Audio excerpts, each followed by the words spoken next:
Guys, it's Ogs. Welcome to the channel and thank you for watching. Games are coming thick and fast. No time to relax. We have game on Sunday, game on Wednesday, game on Sunday again. So everybody is going to be very busy at the moment. The players are going to be happy, even the players that been sitting on the bench, because you're going to have playing time. Don't forget to like, subscribe, share, comment down below, my friend. Here we go. This video is about my preview for the game on Sunday, October the 27th, 2024, Stamford Bridge against Newcastle United. And guess what? After that, we are flying to Newcastle to play again on Wednesday against the same team, Newcastle United, Wednesday, October the 30th, and this time for the Carabao Cup. And after that, we're going to play Manchester United away at Old Trafford.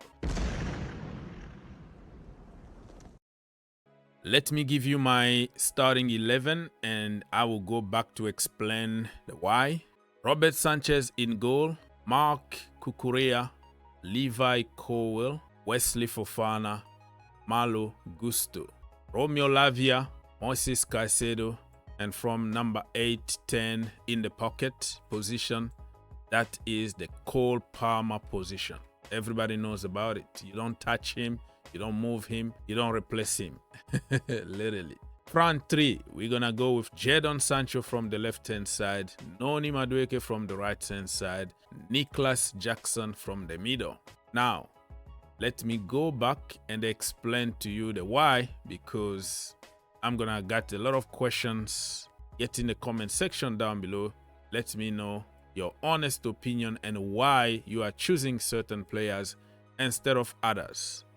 For the back four, I don't think many people are going to complain about anything. I think Vega is doing pretty good at the moment. He's more physical, he's more versatile than Cucurella, but I think Cucurella is ready for that game, okay? Slowly and surely, Cucurella is going to have hard time because he has a real competition in Vega, but for now, let's continue with. I don't have to explain about Levi. I don't have to explain about Wesley Fofana.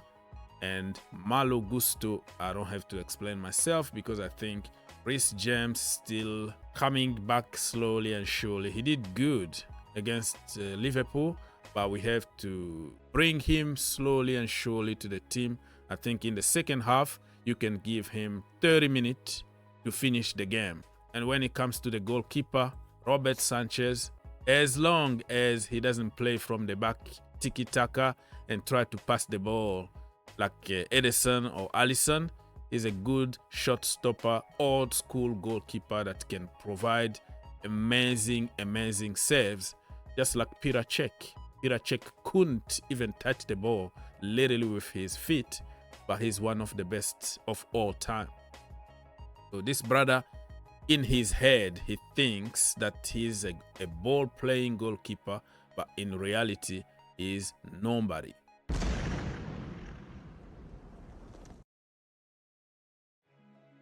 Let's move to the midfield where I'm going to get a lot of questions and a lot of hate. Let me just make it clear. Just because you choose one player and you didn't choose another one doesn't make you a hater. So this is a copy-paste narrative on social media. If you say that, for example, Moises Caicedo had a bad game, all of a sudden you are a hater. But you forgot that you said 1,000 other good things about him. But just because you mentioned that he didn't do good in one game, in that particular game, all of a sudden people start insulting you. And that is the problem we have in today's generation of cultists. They respect an individual more than the team. They respect players that they never met more than their own parent and their own families. So we are living in the AI computer generation where everything is upside down. And the question I'm gonna get is, Enzo Fernandez need to be there because he did good against Panathinaikos and he's the captain, all the blah blah. Good, you can do good against Panathinaikos, You know their position. You know the league they are played in. I'm not gonna say much. In a very high intensity game like this, it's Lavia all day long for me. And Enzo Fernandez need to work very hard for his place in the team. There is no favoritism here. Everybody knows that Enzo is my boy, but I'm not a cultist. I'm not in the cult of Enzo, of praising and blaming everybody else but Enzo. He can't do any wrong. It's the system problem. It's Enzo Maresca. Look at Argentina. Look at the World Cup. Blah, blah, blah. This is Chelsea we're talking about here. Football is about today. It's about what you're doing with Chelsea and not what you did with Argentina, because there is a context behind every performance. So I don't want to babysit anybody. I want you to do the job that you are paid to do, instead of, oh, he need protection. Oh, look at Cesc Fabregas. He need Kante around him. He need Matic. That is fake narrative. If you follow the logic of Fabregas, is completely different than Enzo Fernandez. But you're not gonna get there because our mind is set. It's black or white. He's good and everybody else is bad. That's the way it is. So you can't convince cultists because they believe on everything their guru does. In football, is it better to be more reliable or less reliable? If they can count on you, you can play. But if you can't, you're on a bench. I don't have to explain myself, Cole Palmer. He need to be there. Jadon, Sancho, people will say, Mykhailo, Mudryk, blah, blah, blah, blah. Listen, bro. Just because you did good against League One opposition, Barrow, and you did good against the Europa Conference League teams here and there, doesn't mean that you're going to do good against whatever team it is. There is always context. Misha is performing good now, slowly and surely, getting better and better. But there is context behind his good performances. I'm not going to put him down. I want him to be successful at Chelsea. But in this game, Jadon Sancho all day long.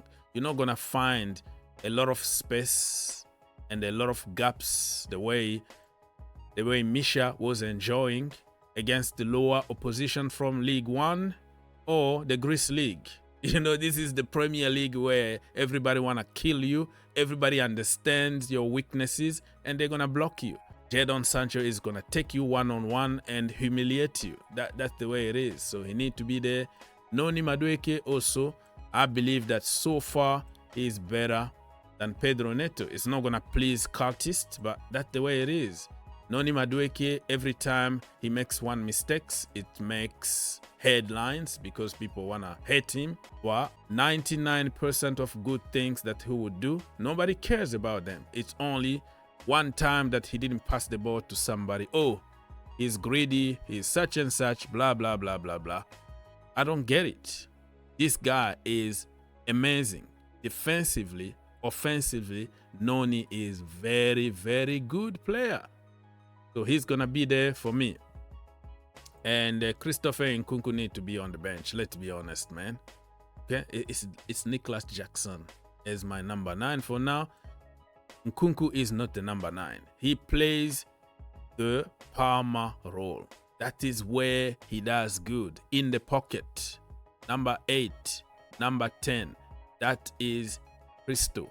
But right now, you can't bench somebody like Palmer. And other people are going to complain about Joao Felix because he scored a couple goals in Greece. But let's be honest. Are you going to bench Paul Palmer to play Joao Felix? Let's be honest here, right?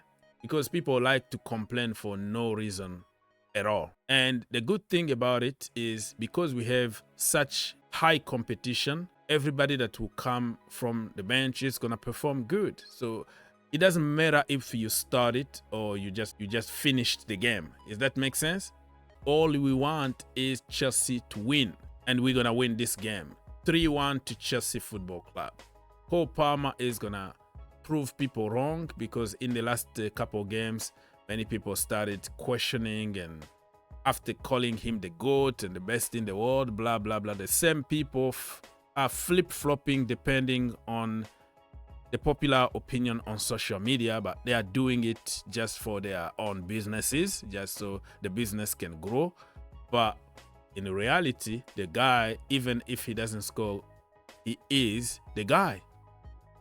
So he's going to score against Newcastle United. Mykhailo Mudryk, when he comes on in the second half, he's going to score 1 for Chelsea Football Club because he loves scoring against Newcastle. He scored against them in the league. He scored against them in the Carabao Cup. Remember that last-minute goal that took us to penalties against them? So Misha is going to score, but it's going to be in the second half. Cole Palmer is going to score in the first half. I think Jackson also is going to score. Jackson, Cole Palmer, and Mykhailo Mudryk. 3-1 to Chelsea.